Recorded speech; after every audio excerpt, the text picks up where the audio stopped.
راوی لاہور پر چڑھ دوڑا یا لاہوری راوی پر چڑھ دوڑے؟ پاک ویو سوسائٹی کو بچانے کے لیے راتوں رات کیا کچھ کیا گیا، پھر ایک بڑا جن جو ہے وہ کہتا ہے کہ میں اس کو کچھ نہیں ہونے دوں گا، میں اس کو بچا لوں گا۔ تو جس طرح قوم سمود کہتی تھی نا کہ اشد منا قوہ، ہمارے پاس طاقت ہے، ہمارے پاس زور ہے، تو اللہ نے پھر کہا کہ تیری طاقت اور تیری تدبیریں جو ہے میں دیکھتا ہوں کتنی مضبوط ہیں۔ پاک ویو جو ہے وہ پانی کے اندر دھل گئی۔ السلام علیکم ورحمۃ اللہ وبرکاتہ۔ میں امید کرتا ہوں کہ آپ سب خیریت سے ہوں گے۔ دعا ہے اللہ رب العالمین آپ سب کو اپنے حفظ و مان میں رکھے، سب کو اللہ تبارک و تعالیٰ قرض سے مرض سے ہمیشہ محفوظ رکھے، جہاں رہیں خوش رہیں، آباد رہیں، سلامت رہیں، دل سے دعا ہے کہ آمین۔ ناظرین، یہ مشکل وقت ہے، اس وقت کے اندر یعنی اس طرح کی گفتگو تو نہیں کرنی چاہیے، لیکن مجبوراً ہمیں کرنی بھی پڑتی ہے۔ وجہ کیا ہے؟ وجہ یہ ہے کہ پوری زندگی جو ہے پاکستان کے اندر جو دو جن ہیں وہ قابو نہیں ہوئے۔ نمبر ایک کے اوپر مافیا، یہ ایک ایسا جن ہے، مافیا جو ہے وہ خود بھی کہتا ہے کہ مافیا نہیں مل رہی۔ دوسرے نمبر پہ نامعلوم، بندہ قتل ہوتا ہے، بندہ غائب ہو جاتا ہے، وہ نامعلوم جو ہے وہ آج تک معلوم نہیں ہو سکا۔ یہ دو جن جس دن پاکستانیوں کی بوتل کے اندر قابو ہو گئے، پاکستان جو ہے وہ پوری دنیا کا ایک نمبر ملک بن جائے گا۔ ناظرین، دوسری بات کہ لوگ کہتے ہیں کہ راوی کا دریا جو ہے وہ لاہور کے اوپر چڑھ دوڑا، حالانکہ ایسا نہیں ہے، بلکہ لاہوری جو ہے وہ دریائے راوی کے اوپر چڑھ دوڑے۔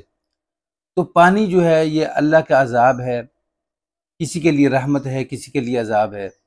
تو یہ نہیں دیکھتا کہ میرے راستے کے اندر جو ہے وہ وزیر آ رہا ہے، مشیر آ رہا ہے، اس کا جو نسب ہے وہ کتنا اونچا ہے، یہ امیر ہے، غریب ہے، وہ جو اس کے راستے کے اندر آیا ہے اس کو بہا کر ساتھ لے جاتا ہے۔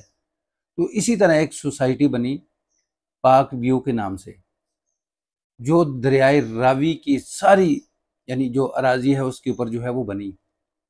تو اس کو بنانے کے پیچھے کس کا ہاتھ ہے؟